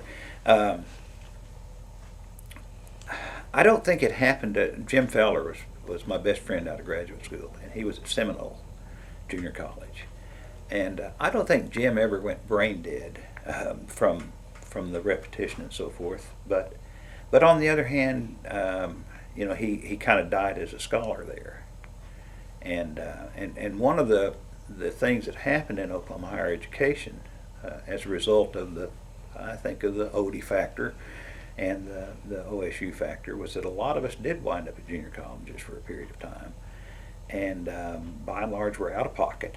And essentially what they've done since that point is to hire people who do not have that doctoral level. They backtrack to what the position they were at before, and it's probably working better for them in some respects. But I'm qualifying that a little bit. Mm-hmm. But I think actually there were a number of us who, myself, Bill Corbett, but also Danny Goebel, were originally junior college faculty who eventually broke out of the junior college mold. I thought I could write my way out or project my way out, and I finally realized that in some respects I was threatening to the model, and decided that I was going to have to administer my way out, and again, but the OSU connection was really what made that work. They had a dean's position at Northwestern, and Tim Zwink and I, he was the VP there, had never been close, but we knew each other, and I had good recommendations, and I'd done some good work at El Reno, and managed to persuade him I could be a dean, and so that was the next step. So you administered your way Yeah. out. Now, at the time you were doing all this, you folks had been living in Guthrie Mhm. for a while. Were you commuting to El Reno? The first year at or- El Reno, I commuted from Okay. Guthrie. That was also the year that my dad died, and so I taught a night class one night a week, and I spent that night in Oklahoma City with my mother. And then the next year we moved to El Reno. El Reno just about wiped us out financially because of the oil boom again. We bought in 81 or 82 a house at 11% interest. When we sold that house, we had to come up with $5,000 cash after never missing a payment for 10 years. We had to come up with cash to get out from under it. So that put the Turner financial plan Yeah. a few steps behind. So, but we recovered some of it in Alva. So. So you went to Northwestern Uh-huh. State, and that would have been 92? 91 to 96. 91 to 96, Yeah. okay. Yeah. So what was your role there? I was a dean. In reality, at Northwestern, I was both more of a dean than I would be at East Central, and less. In this respect, at Northwestern, I taught a minimum of 9 hours a semester, which meant that if you're going to be conscientious in your class responsibilities, that you are not going to have a whole lot of time for administration, or certainly not a full-time administrative job, and I was also did that and student teacher supervision, which meant that by that point I was getting old enough that I was beginning to occasionally go to the energy well and not find an abundant resource, and so I was exhausting myself trying to do all of that, but I also I was still trying to avoid conflict, and there were some instances in which I should have drawn some lines there that I didn't, and I think I was at best a mixed success as a dean there. I did some things that got them their schedules a little more systematic and that sort of stuff. But there were some the president was not an academic by any stretch of the imagination, and I think if they would stay there from 8 to 5, and I mean that 8 to 5, he didn't care what went on otherwise. And so Tim fought a battle against that, and with some degree of success. He was trying to get some attention to academics and rigor and those kinds of things, but there was a little bit of a struggle there. Joe Struckle was he was a mess. So, but and you tell him things like, he called me in one time about a faculty member and said, I saw him downtown at 3 o'clock in the afternoon, and we can't have him downtown at 3 o'clock in the afternoon. I said he was down making a speech to a civic group. Well, okay, but tell him not that he can't. He worried about that. That was his ultimate standard of, and then you'd have people teach night classes or drive to teaching classes at Enid, and he's just obsessed about stuff like that. And anyway, he's a hard man to work for. But by that time, I decided that, and I was able to, even though I wasn't willing to confront my faculty as much, I'd occasionally stand up to struggle. And so, but I think I could have. I think I was in the process of adjusting to those things at Alva, even with one real mistake I made in hiring and not being able to get off of it. But an opening came at Ada, which Dwayne Anderson was now vice president at Ada, and Bill Cole was president at El Reno. In fact, the old Boys Network had established there and became known as the El Reno Mafia. And that was Cole, Anderson, and Kennedy, and Harold was the vice president for development at Ada. And they decided by '96 that they could handle one more Ada or El Reno product, maybe, and they had an opening for a dean, and I originally went down to talk to Dwayne about being his associate vice president, and at that point was looking at, I was close to vested in Oklahoma, and I was thinking about taking my vested Oklahoma and then going to Kansas or someplace like that and looking at presidencies and so forth, and I really decided that, wait a minute, Alvin, you've learned that you're not an administrator, and so when Dwayne asked me to consider that, I told him, I said, this is an assistant to you, and Dwayne is, as I said, the most talented administrator I've ever seen. I still don't know how he gets all done that he does, and without burning out. But I said, by definition, anything you need help with is going to be, taking care of this detail or that detail, and I'm not good at details, and so. But what he did was he hired the dean to do that job, and then me to become the dean, and that's not quite the way it worked, but it's essentially what worked down, and I think I was a very good dean at East Central. I didn't have to teach as much. My teaching load was reduced, so I was able to concentrate on some administration. Yeah, because that's a tough gig, trying to teach 3 courses a semester at least, and still be dean. Yeah, I mean, right. Yeah. Well, Struckle didn't want to be accused of not getting the work out of his people. So apparently. And that's the resources of the small colleges too. Right. I mean, that's and that's another whole story. The issues of what we expect out of regional universities and junior college and those kinds of things, and so I'll speak to that at some point if somebody ever wants me to. But I think I was a good dean at East Central because I was able to work with my faculty, and I had their respect, and I gave them mine. So we got most of what needed to be done. But I hated administration. I really did not like it. And yet you did a lot of it over the years. Yeah. Well, it was the other side of that story, though, is, see, by this point, I'd also burned out in the classroom. Mm-hmm. I burned out at El Reno. I didn't realize it as much. I thought I was burned out on the subject, but even when I was doing teaching, other kinds of teaching, I just didn't want to mess with students anymore, and students were changing. Mm-hmm. As much as I had promised myself and my family and God and everything else that I would stay at El Reno.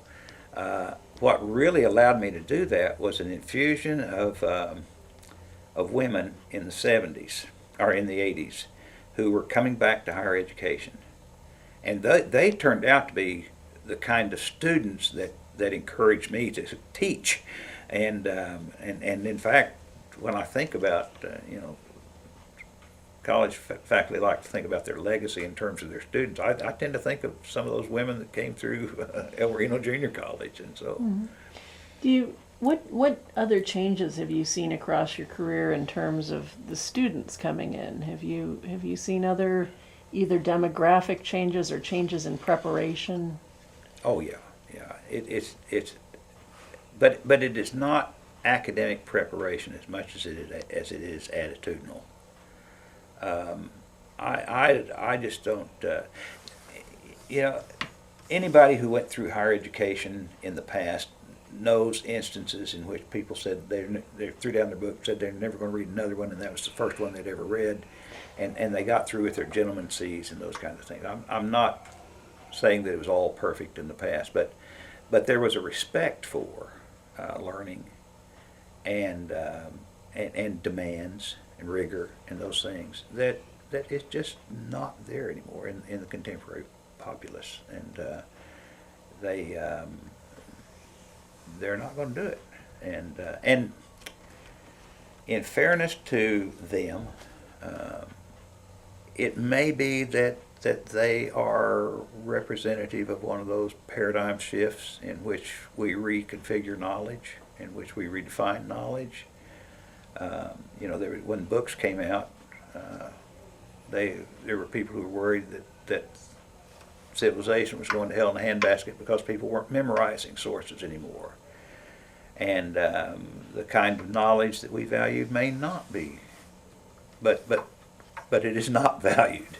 It may not have a future, but it's certainly not valued by our students. And so, and I think as well that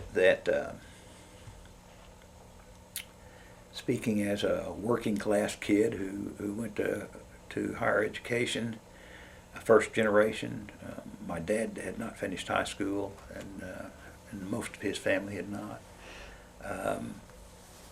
I think that there was we saw education as an economic opportunity, but also something beyond. And by and large, I did not see that in the first generation students I was encountering at Ada and at Alva. They saw it as an economic ticket, if anything, and that was. I don't think they thought about themselves changing and being the effects of education and so forth. And Have you seen a difference in the orientation of what you have to teach in a class? And by that I mean, as you were getting further on in your career, did you find differences in student preparation where you'd end up having to teach critical thinking more than you used to, or research or citations, or even writing? oh yeah, yeah, and plus defensiveness when you tried to correct writing or something. But I want to. If you need me to address that further, I will. But I want to hit on something else that Okay. triggered. I think that it, again, in fairness to contemporary audiences, we had a canon. We had a master narrative for history. We had a coherent narrative, and I know it, all of its flaws and all those kinds of things. But if you took a college history class, you could expect to learn an umbrella of knowledge that covered a lot of bases and gave you a critical understanding of the American past. If you took it at one period, you'd get one critical understanding, but you still had a comprehensive vision, and you could know what books to read in order to be considered among the literate and the well-read, and today it's a crapshoot. There is no canon. There is, but we won't admit it. And the standards by which we measure knowledge are not critical. They are topical. So it's an uncertain trumpet that's being blown in higher education, and I think faculties have changed as well, and some of that is demographics, but again, my generation and my peers that I talked to, we all had a sense of mission, and I don't sense that among contemporaries. I don't, and I'm sympathetic to them, but I don't sense that, and then they have that burden of meetings and advisement and all those other kinds of things, plus the expectation and the undervalue that they will be all those things, and they've got to do some classroom work and do some research too, in order to stay at the and I'm I think that there's just somewhere or another higher education as well as public education fits that dictum that one of the few that I can remember that says every reform, however necessary, will by weak minds be carried to an excess which will in and of itself require additional reform. And I think we're there. I think I was blessed to be a part of higher education when I was, and both as a student and as a member, but it's not that anymore. So. Well, I think now might be a good time to switch to moving from talking about the actual positions you've held Mm-hmm. to some of the important publications and projects you've been involved with. Do you want to start that now, or do you want to wait until the next time, or push ahead? I will be willing to push ahead. I'm fine. Okay. I'll just drink another glass of water. Okay. And we shall carry on for a bit. There are a few that I'd like to ask you about in terms of publications and projects, but these may be entirely different from the ones that you feel are the most important. So once I'm done picking your brain about the first group, we can turn it around and talk about the ones that you think are really seminal to you. Because the exhibit at the OSU library, the Dust Drought and Dreams Gone Dry exhibit, is in both of our minds right now because of the talk you're giving next week.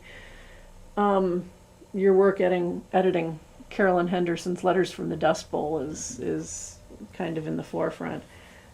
Could you talk a bit about how you managed to get involved with that project? That flowed from another project. Okay. They all do, Yeah. sooner or later. That one flowed from my annotation of these self-published autobiographical accounts and so forth. And I read Eli Jaffe's Oklahoma Odyssey, in which he talked about spending time with Caroline Henderson and mentioned that he had written to her for a while. I subsequently met Eli and helped him place his papers in the Western History Collection at the University of Oklahoma, and secured his permission to use his letters. And he had some of hers and so forth, so I thought, oh, there's a little article here, and then I thought a little wider and thought, well, I wonder if there's more letters out there, and in fact, one of my old Altus he's actually not Altus proper, but Jackson County connections. I was talking about it to him one time. He said, I know who that lady was. Said my mother wrote her. I mean, she apparently had correspondence all over the place. So I found a little trove of letters, and then thought, well, I wonder if family have them. And at which point I made my initial contact with the daughter, or tried to make it and couldn't get a hold of her, and gave up on that because everybody said she's kind of cranky, and she was, and so was Caroline. but I gave one more try, and that I contacted Eleanor, Caroline's daughter's son, who was an academic himself, and thinking maybe we spoke a common language. We did, and he said, call Mother. I said, she talks by the phone. So I called her, and she said, well, yeah, I've got a basement full of them. She had every letter that Caroline had written to her in her lifetime, and had them in boxes in the basement of her home in Amherstburg, Ontario, where she had retired after a career in medicine. And So I flew to Detroit, had a friend up there. In fact, a friend that I'd met back in the museum days, she had been the regional coordinator for the museums, Michigan Museums Association, which didn't make it, and is now an artist. But anyway, so I went to Dolores, loaned me her van, and I went to Amherstburg and picked up the papers and brought them through and flew them home. And Carmelita and I sat in the garage and sorted them because they need to be fumigated and so forth. And Carmelita got severe case of bronchitis, but we sorted them and then started editing. So, How long did that end up taking? The whole project from stem to stern, would you say? About 4 years. Okay. Yeah. I actually would have thought it might have been longer Yeah. because that was a huge undertaking. Yeah. Well, it was one that occupied me for a good amount of time. I enjoyed it. And I started at Alpha, actually. The first steps of it were in Alpha, but we picked up the letters after we moved to Ada. I've been delighted with that book because it's still in print, and that's unusual for an academic book. It's been in print now for 13 years, I guess, something like that, and still selling. So it wouldn't be in print if it weren't still selling. But that's been one of those defining projects. In some respects, I can't let go of it, and a couple of years ago, I was really ready to.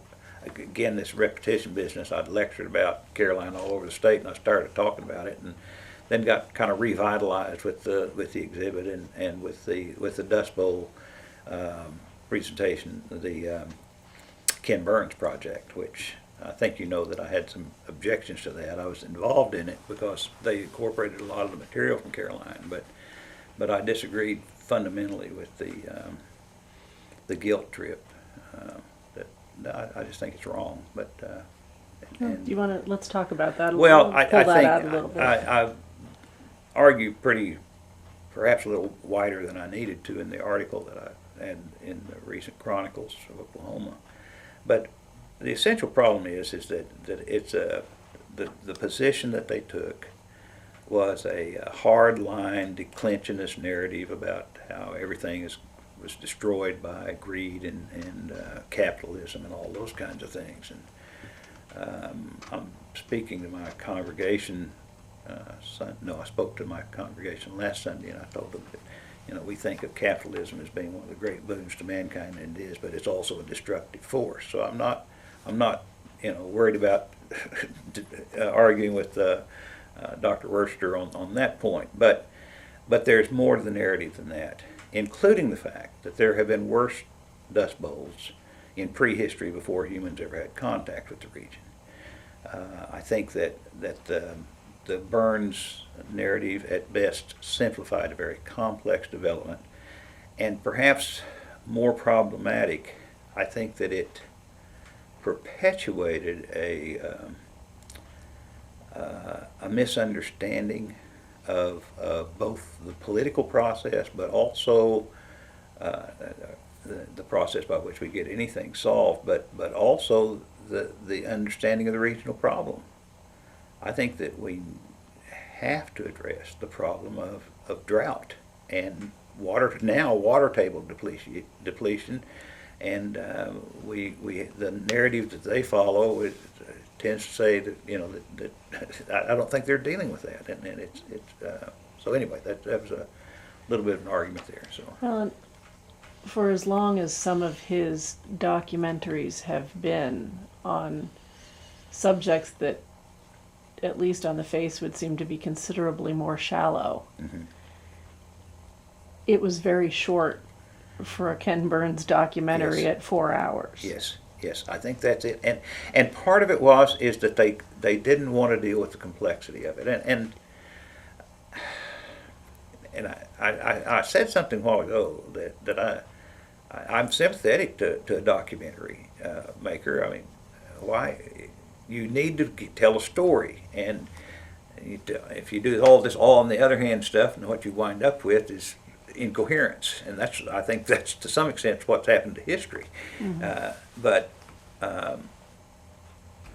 nevertheless, I think that you have a responsibility to your audience to say it's not quite it's this simple. To at least pay attention to the Jeff Kunzer research and those kinds of concerns. So. Now, back to the Caroline Henderson book. What was the most surprising thing you discovered in the process of editing those letters? The most surprising thing was actually discovered after I had it published and was talking about the book. And that is that one time it just dawned on me that all that I had grown up with the understanding of the Dust Bowl and so forth, talked about its extremities, the hardships, the dust clouds, those kinds of things.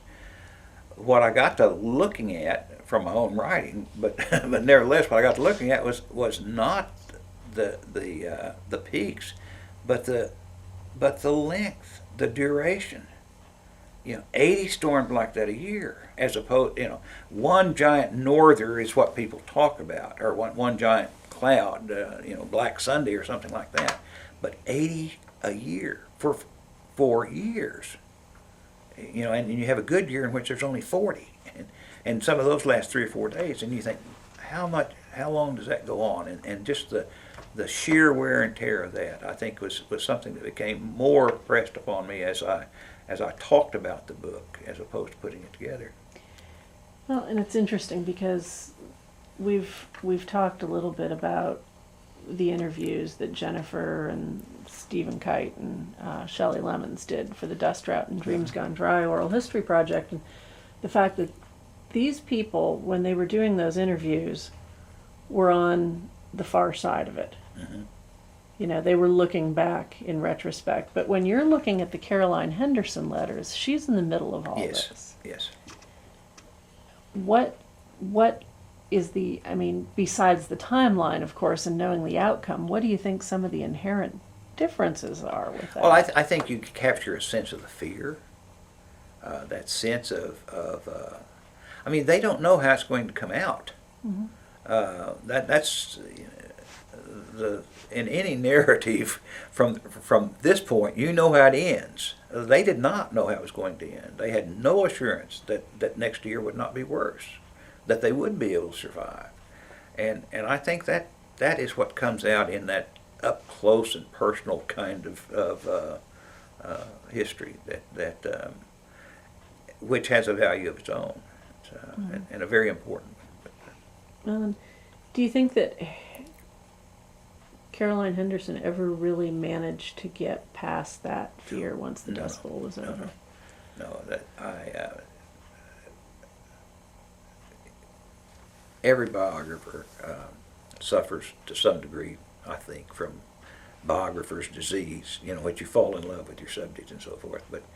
But Caroline was a remarkable woman and so forth. But you could see it in her writing. You could see it in she would even say things that that she missed.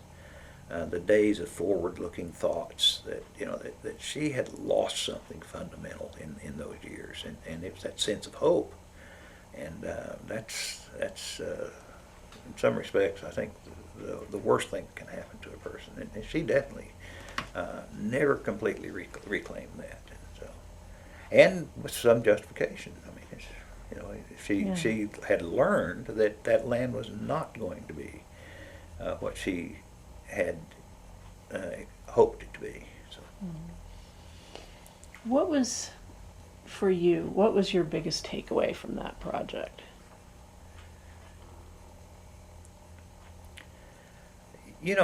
I think that this is just, other than the kind of thing that I've been talking about, and that that close view and so forth, was I think that it affirmed the kind, what I've been saying here, of the importance of that kind of a narrative, of not only, I think those kinds of narratives have two very important contributions to make, and one of them is to just as a part of the record of humanity, but I think they also offer an important corrective to the tendency of history to try and create theories that correspond to some reality other than the one encountered with what Tom Easern calls boots on the ground. And when you look at those stories, then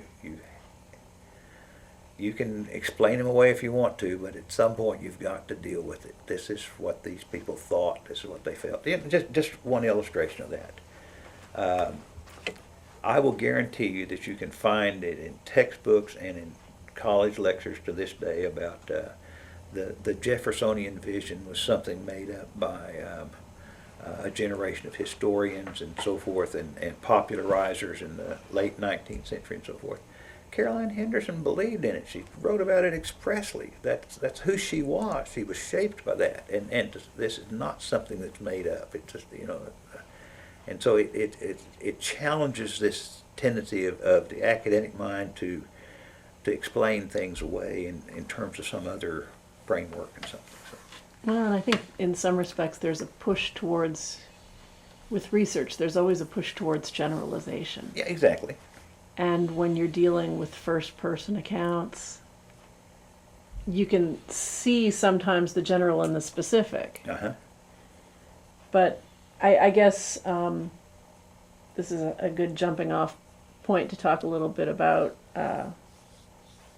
one of your more recent books on L.W. Marks again. That's another one of these histories that reflects some of its larger context. Uh-huh. I really appreciate your knowing that and pointing to it, because I think that's what it contributes. Mm-hmm. In some respects, I wonder if it was a worthwhile project. I did it because Whit asked me to, but I do think that I tell a bigger story there, mm-hmm. and one that's significant to an understanding of Baptist work at the time, but also to a greater extent to church work at that time, and to the shaping of Oklahoma. I think it's that it does it meets those standards, and so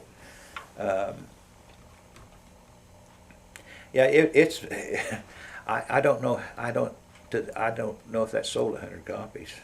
It's certainly not. Well, it's still in print because it's print on demand now, but it has not been especially well received. It's had a few good reviews. Everybody's reviewed it has been positive toward it, except that we didn't include footnotes, which was a decision that was arguable. But most of the notes were from his diaries. So anyway, nobody's quarreled with the interpretation or whatever else. But we had trouble giving away copies among the Baptist Historical Society. So anyway, that's another whole set of stories. So. Well, for those, we'll give you a chance to do a little teaser for it here. For those who haven't read it, I mean, what's the importance of? Well, I think that it defines, it tells you a number of stories. One is it talks about how the ideas of progressivism shaped at least one minister's career in a denomination that is not usually associated with those values and so forth. But at the same time, his values and his orientations were very much a part of the dynamic that is taking place in early Oklahoma among Baptists and among others who are building institutions, and I think that sense of participation in something and the chance to do it and do it right, I think that's an interesting story. I think it's an important part of the sense of what Oklahoma is, and I don't develop that as much in that book, but I've subsequently have spoken on the church comes to Oklahoma, and one of the things I learned in that is a different take on the way we think of our past, is that Oklahoma was not that heavily churched in its earliest years, and the churching takes place in the early 20th century with by and large Baptist and Methodist revivals, and building of institutions that changed the character of a lot of the people who came in who may have had those orientations to start with, but it also led to that larger interpretive theme that I apply to Oklahoma, the importance of instant settlement in terms of shaping the state, because Baptists and Methodists were able to respond to rapid change of population, because they don't have to have all this institutional. Bishop, in the case of Methodists, as you guys go here, the Baptists say, John come out of the corn patch and preach to us, and so what you had was a capacity to respond, whereas the ones who looked like they should have taken over would have been the Presbyterians. They had more institutions and more qualified ministers and so forth, but they could not put people in the field as quickly. Episcopalians ran into the problem as well. Even Catholics, to some extent, couldn't keep up with it. That's interesting. What do you? Well, I guess what was, as you were parsing through that, what was the most exciting thing you learned with that? I mean, what did you uncover that you hadn't really thought about before?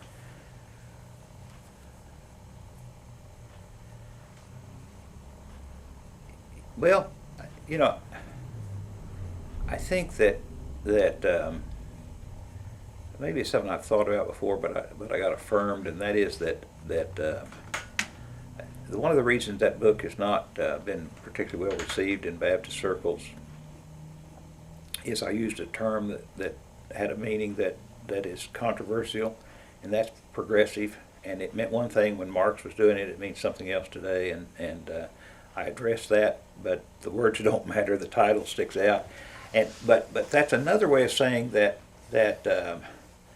the issues that Marx faced as a Baptist are those that I would ultimately face to some extent as a person, as a Baptist. And by the time I wrote that, I was a Presbyterian, so I may have reflected some of that into that. But I think that I also co-authored that History of the First Baptist Church with Bob Blackburn, and early on realized that through subsequent fairly close association with Herschel Hobbs, that the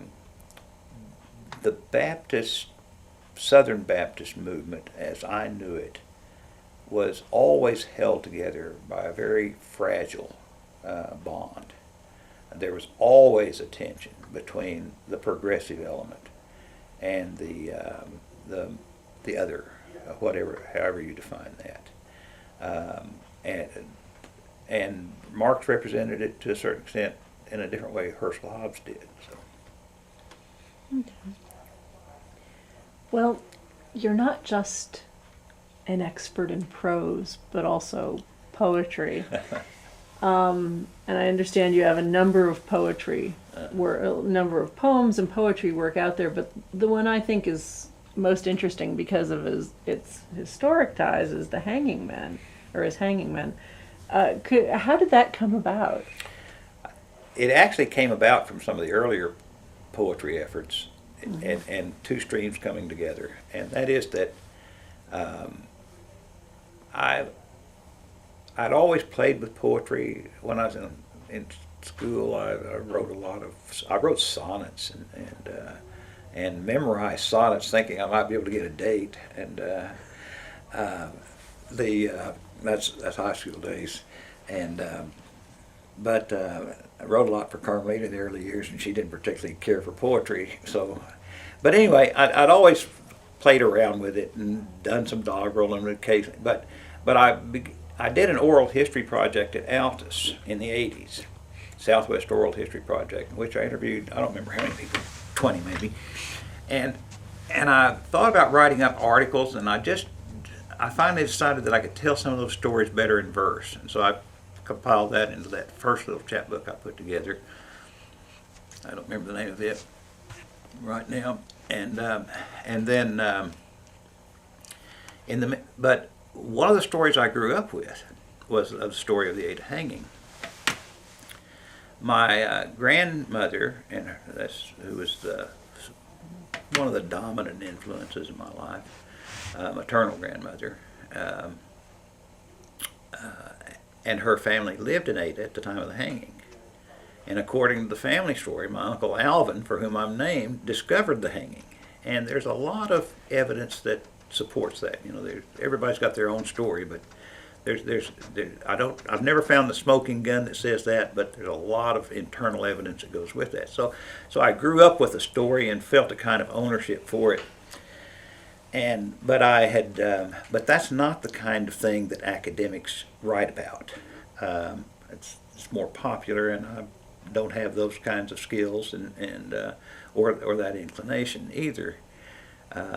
Although I had done a number of lectures on it for academic groups, but again, it just didn't lend itself to kind of. But I thought finally one time that wait a minute, I could do that in a poet narrative, and I read I read the poems of Robert Cooperman, who created this character and tell stories with poetry, and then I got thinking about Spoon River Anthology and those kind of things. So that's what I tried, which enabled me to tell the story.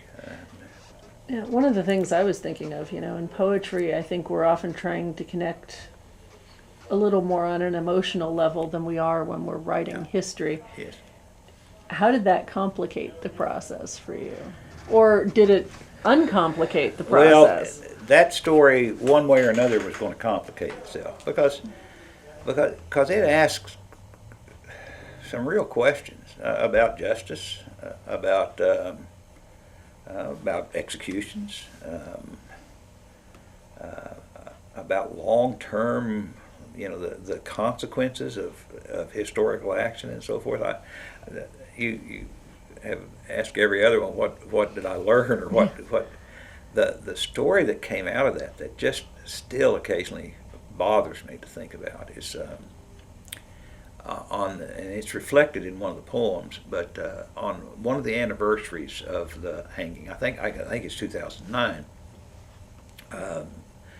Herman Kirkwood, who pulled that together, asked me to come and do a prayer for the opening, or for the not the commemoration, but for the acknowledgement, the 100th anniversary of it, and I did, and subsequently went out to eat with some of the other people who showed up for it, among whom was a descendant of Joe Allen, one of the men who's hung, and he would have been a grandson or great-grandson of Joe Allen, and got very emotional talking about how much that gathering had meant to him, because he'd heard people like Herman and myself talk about the arguments against that, and the fact that these men were not necessarily subject to hanging and those kind of things, and how much it meant for him to have heard that, but how much he wished his father could have heard it, who had lived with the stigma of that without knowing anything that much about it, not knowing that there was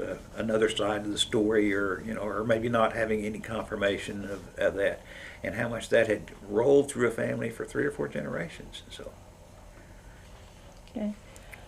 Why don't we stop here for today? Okay. If that's okay. That's fine. And then we can pick up later on. All right. But thank you again for doing this.